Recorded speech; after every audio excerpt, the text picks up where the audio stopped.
Taste the Daily.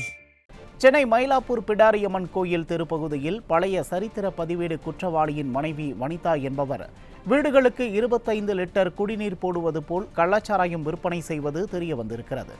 இதுகுறித்த கூடுதல் விவரங்களை எமது தலைமை செய்தியாளர் ஜெயக்குமார் வழங்க கேட்கலாம். வணக்கம் ஜெயக்குமார், விவரங்கள்.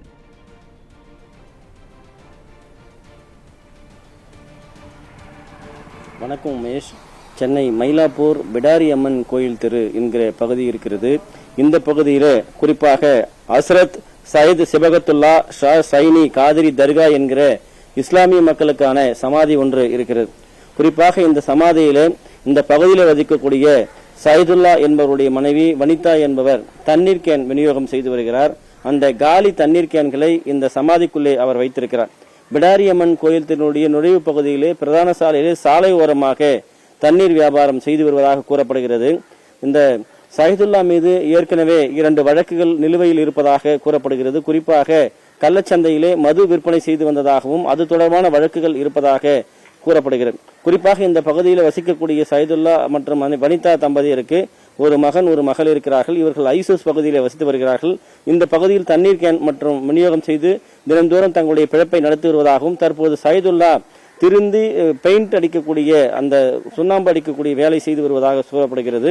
குறிப்பாக இந்த நிலையிலே இந்த சமாதியிலே நேற்று இரவிலிருந்து 25 லிட்டர் கேன்கள், ஏராளமான கேன்கள், எப்போதுமே காலி கேன்கள் வைக்கப்படுவது வழக்கம். அந்த மரம் ஒன்று இருக்கிறது. அந்த மரத்தின் அருகே 25 லிட்டர் நிறைய சாராயம் இருந்திருக்கிறது. இது குறித்து தகவல் அறிந்து இந்த சம்பவ இடத்திற்கு மயிலாப்பூர் போலீசார் வந்திருக்கிறார்கள். மயிலாப்பூர் காவல் நிலையத்திற்கும் இந்த சமாதிக்கும் ஏறக்குறைய ஒரு 1/2 கிலோமீட்டர் தூரம் அளவில் தான் இருக்கும். இந்த சமாதியில் இருந்த அந்த 25 லிட்டர் கேன் சாராயத்தை கொண்டு சென்றிருக்கிறார்கள். இது தொடர்பாக அந்த தண்ணீர் விநியோகம் செய்யக்கூடிய வனிதாவையும் காலையிலேயே அழைத்து சென்றிருக்கிறார்கள். பட்டப்பகலில் சரியாக 10 மணிக்கு இந்த சம்பவம் அரங்கேறி இருப்பதாக கூறப்படுகிறது. மக்கள் நடமாட்டம் இருக்கக்கூடிய பகுதியிலே தண்ணீர் கேன் விநியோகம் செய்யக்கூடிய அந்த காலி கேன் வைக்கக்கூடிய இடத்திலே எப்படி சாராயம் வந்தது என்ற பின்புலத்தை கேட்டால் ஆந்திராவில் இருந்து சாராயம் கொண்டு வந்து விற்பனை செய்யப்படுவதாக காவல்துறை தரப்பில் தெரிவிக்கப்படுகிறது.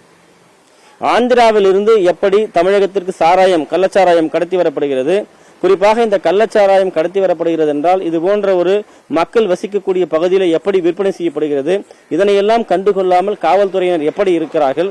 ஒரு பாரம்பரியமிக்க இஸ்லாமியர் வசிக்கக்கூடிய அந்த சமாதி என்பது ஒரு வழிபாட்டு தலமாகவும் அதே போன்று மசூதியும் இங்கே இருந்து வருகிறது. அப்படிப்பட்ட இடத்தில் இப்படிப்பட்ட ஒரு அட்டூழியம் ஈடுபட்டிருக்கிறது. இதற்கு பின்னால் இருப்பவர்கள் யார் என்பது கூட இன்னும் முழுமையாக காவல்துறையால் கண்டுபிடிக்க முடியாத ஒரு அவலம்தான் இருப்பதாக அந்த குடும்பத்தை சார்ந்தவர்கள் குற்றம் சாட்டியிருக்கிறார்கள். குறிப்பாக கள்ளக்குறிச்சி மாவட்டத்திலே ஏற்கனவே கள்ளச்சாராயம் விற்பனை செய்து திமுக ஆட்சியிலே ஏறக்குறைய 75க்கும் மேற்பட்டவர்கள் பரிதாபமாக உயிரிழந்திருக்கிறார்கள். கருணாபுரம், அதே போன்று மாதவச்சேரி உள்ளிட்ட சேஷசமுத்திரம் உள்ளிட்ட பல்வேறு கிராமங்கள் சுடுகாடாய் மாறினது. ஒரு தெருவிலே ஏறக்குறைய 20 பேர் 10 பேர் என மாண்டு ஒவ்வொரு பகுதியும் சுடுகாடாக மாறி அந்த கிராமம் முழுவதுமாக அன்றைக்கு பட்டி எரிந்தது. அந்த தீயிலிருந்து அந்த கிராமம் இன்னும் மீளவே இல்லை. குறிப்பாக அங்கு வசிக்கக்கூடிய குழந்தைகள் தாயை இழந்து, தந்தையை இழந்து, தன்னுடைய தாத்தா பாட்டிகளை இழந்து, பிள்ளைகளை இழந்து மிகப்பெரிய துயரத்திலே அந்த கள்ளக்குறிச்சி மாவட்டமே இன்றைக்கு பரிதவித்துக் கொண்டிருக்கிற இந்த சூழ்நிலையிலே சென்னையினுடைய பிரதான பகுதியாக இருக்கக்கூடிய மயிலாப்பூர் பகுதியில் இருக்கக்கூடிய பிடாரியம்மன் கோயில் தெரு பகுதியிலே மக்கள் ஏராளமானோர் வசிக்கக்கூடிய குடியிருப்புக்கு மத்தியிலே ஒரு இஸ்லாமியருடைய சமாதி பகுதியில் 25 லிட்டர் கள்ளச்சாராயம் இருந்திருக்கிறது என்றால் மற்ற சாராயங்கள் எல்லாம் எங்கிருந்து கொண்டு வந்து இங்கே இதுபோன்று விநியோகம் செய்யப்படுகிறது, யார் யாருக்கெல்லாம் விநியோகம் செய்யப்படுகிறது, இதற்கு பின்னால் இருக்கக்கூடியவர்கள் யார்? குறிப்பாக தமிழகத்திலே இன்றைக்கு கஞ்சாவாக இருக்கட்டும், கஞ்சா எண்ணெயாக இருக்கட்டும், கஞ்சா சாக்லேட்டாக இருக்கட்டும், கஞ்சா கேக்காக இருக்கட்டும், பிரவுன் சுகராக இருக்கட்டும், மெத்தபெட்டாமினாக இருக்கட்டும், LSD ஷாம்பாக இருக்கட்டும், அதே போன்று தற்போது கள்ள சாராயமாக இருக்கட்டும், தமிழகம் முழுவதுமாக போதைப் பொருள் காட்டாராய் ஓடிக்கொண்டிருக்கிறது. புத்தாண்டு வரப்போகிறது. இதற்காக பல்வேறு மாநிலங்களிலிருந்து தமிழகத்தை நோக்கி போதைப் பொருட்கள் தொடர்ந்து அதிகமாக வந்து கொண்டிருப்பதாகவும் ஒரு தகவல் இருக்கிறது. நட்சத்திர விடுதிகள், பல்கலைக்கழக கல்லூரி மாணவர்களை குறிவைத்து இந்த போதைப் பொருட்கள் விற்பனை செய்யப்படுவதாகவும் கூறப்படுகிறது.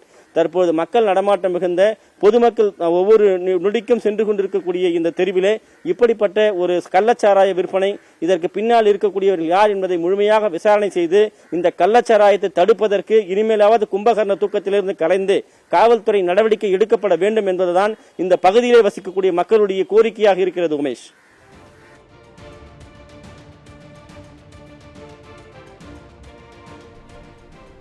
விவரங்களுக்கு நன்றி ஜெயக்குமார்.